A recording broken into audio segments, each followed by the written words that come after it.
మీరు పద్మాలయతో మీకు చాలా అనుబంధం ఉంది. తర్వాత పద్మాలయలో కృష్ణ గారి పిల్లలు మహేష్ బాబు ఇట్లా ఇలా చాలామంది వచ్చేసారు హీరోస్. వాళ్ళతో మీ అనుబంధం ఏంటి అసలు? ఎట్లా ఉండేది? వాళ్ళు ఎట్లా ఉండేవాళ్ళు? చిన్నప్పుడు వచ్చినప్పుడు ఎట్లా ఉండేవాళ్ళు అక్కడ? ఒకసారి మహేష్ బాబు హీరో కాకముందు, రాజకుమారుడికి ముందు మేము చెన్నై వెళ్ళాం. మన వాసిరెడ్డి శ్రీనాథ్ గారని చికాగోలో ఉంటారు, ఆయన డాక్టర్. ఆయన ఈనాడులో దుర్గారావు అని మేమంతా చెన్నై వెళ్ళాం. ఓకే. చెన్నై వెళ్తే మహేష్ బాబు వాళ్ళ అమ్మమ్మ గారు, దుర్గమ్మ గారు చాలా అభిమానం, మేము ఫలానా ఫ్యాన్స్, సీనియర్ ఫ్యాన్స్, ఫలానా కృష్ణగారి అభిమాని, భక్తులు, మన పిఆర్ఓ అంటే పద్మాలయం చేస్తామంటే ఆవిడ చక్కగా రిసీవ్ చేసుకుని బాగా మాట్లాడి టిఫిన్ కూడా పెట్టి ఆవిడ మహేష్ బాబుని పిలిచి, అప్పుడు హీరో కాలం ఇంకా అంటే బాలచంద్రుడు, మన కొడుకు ఇవన్నీ చేశాడు. అప్పటికి రాజకుమారుడు హీరోగా ఇంకా కాల పరిచయం చేసి అప్పుడు మహేష్ బాబు సినిమా పాత ఫోటోలు, చిన్నప్పుడు సినిమాలు చేసిన ఫోటోలు ఉంటే అవి సంతకం పెట్టి ఇచ్చి మా అందరికీ ఇచ్చింది. ఇచ్చి ఆవిడ ఎంతో ప్రేమగా చూసుకుంది. అదే ఫస్ట్ టైం మేము మహేష్ బాబుని హీరో కాకముందు కలవటం. తర్వాత మహేష్ బాబుది బాలచంద్రుడు సినిమా షూటింగ్ జరిగేప్పుడు కృష్ణ గారు డైరెక్టర్గా మేము లొకేషన్కి కూడా వెళ్ళేవాళ్ళం. లొకేషన్కి వెళ్ళేవాళ్ళం కానీ అతను కుర్రాడు, యంగ్స్టర్, మనకంతా చనువు ఉండేది కాదు. వాళ్ళు కూడా కొంచెం రిజర్వ్డ్గా ఉండేవాళ్ళు.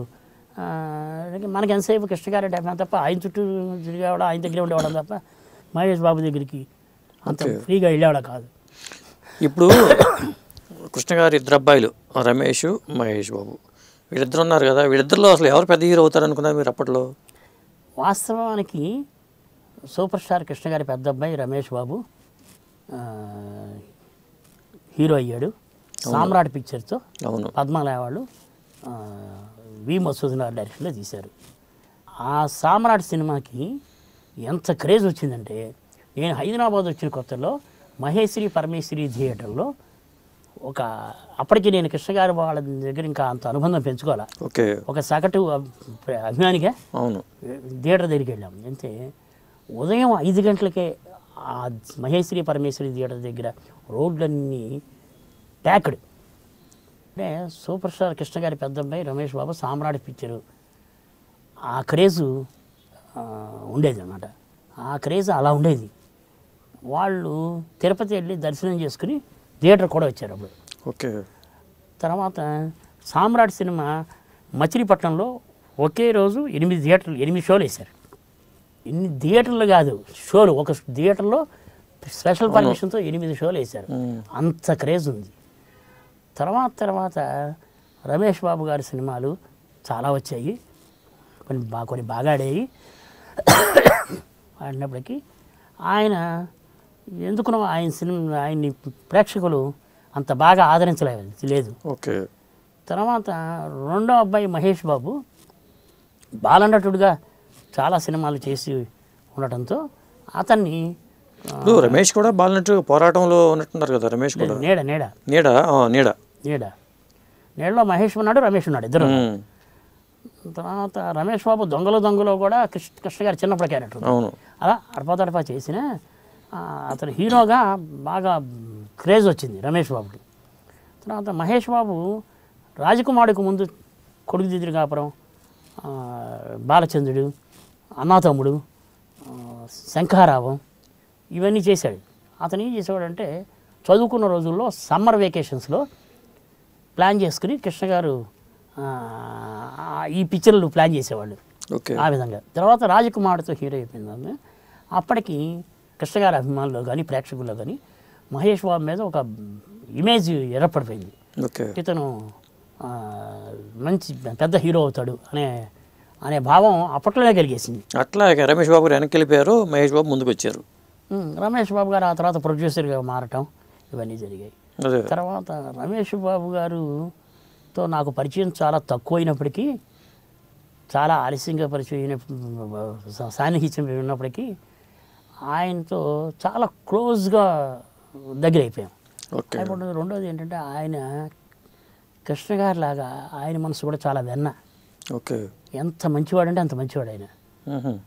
ఆయన క్రమశిక్షణగా ఉంటాడు, పద్ధతిగా ఉంటాడు. ఆయన అంటే అది ఆయన ఎంతో ప్రేమతో చూసుకునేవాడు, ఎంతో బాగా మాట్లాడాడు. మరి ఈయన మహేష్ బాబుకి మాకు ఏజ్ తేడా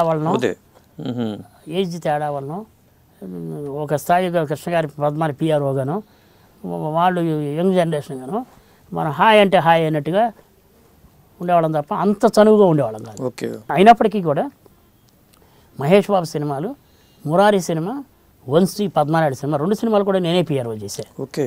ఆ 2 సినిమాలు మురారి సినిమాకి రామలింగేశ్వరరావు ప్రొడ్యూసర్గా, డైరెక్టర్గా కృష్ణవంశీ, హీరోగా మహేష్ బాబు, ముగ్గురు సైడ్ నుంచి కూడా ఏకగ్రీవంగా నేను పిఆర్ఓ చేసుకుంటాను ఈ సినిమాకి అంటే ఒప్పుకున్నారు.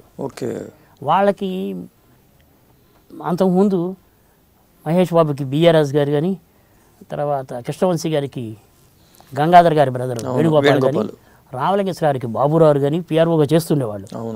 కానీ నేను ఆల్రెడీ వంశీ సినిమా, మహేష్ బాబు 3వ సినిమా వంశీ సినిమా నేను చేసి ఉండడం, కృష్ణగారి మనిషి అవడంతో నేను చేస్తానని వాళ్ళ ముగ్గురిని కలిసి అడగడంతో తప్పనిసరిగా వాళ్ళు మిగతావన్నీ పక్కన పెట్టి నన్నే చేయమన్నారు. మురారి సినిమాకి పిఆర్ఓ చేయడం నేను చాలా చాలా గర్వపడుతున్నాను, ఆనందపడుతున్నాను. ఎందుకంటే మహేష్ బాబు కెరీర్లో రాజకుమారుడు అనేది ఒక సూపర్ స్టార్ గారి కృష్ణ గారి అబ్బాయి ఎలా ఉంటాడు, ఎలా చేస్తాడు, రాఘవేంద్ర గారు డైరెక్టరు, అశ్విని దత్ గారి ప్రొడ్యూసరు, అతను చిన్నప్పుడు చేసిన సినిమాలన్నీ డ్యాన్సులోను ఫైట్లోను బ్రహ్మాండంగా చేశాడు. ఈ హీరోగా రాజకుమారుడు ఎలా చేశాడని ఎక్కువ ఇమేజ్ ఊహించుకుని వచ్చి ఆ సినిమాని ఆదరించారు. కానీ తర్వాత అతను ఓ హీరోగా అతనిలో ఉన్న నటన, అతనిలో ఉన్న సరే నటించటం, నటనకి జీవం పోసిన క్యారెక్టర్ అందులో వచ్చింది, మురారి వచ్చింది. ఆ మురారి సినిమాని డైరెక్టర్ కృష్ణవంశీ గారు చక్కగా ప్లాన్ చేసి ఒక హీరో ఇమేజ్ ఎంత స్థాయికి తీసుకెళ్లాలో అంత స్థాయికి తీసుకెళ్ళాడు ఆయన. ఇప్పటికీ కూడా మహేష్ బాబు కెరీర్లో Murari cinema the best number 1.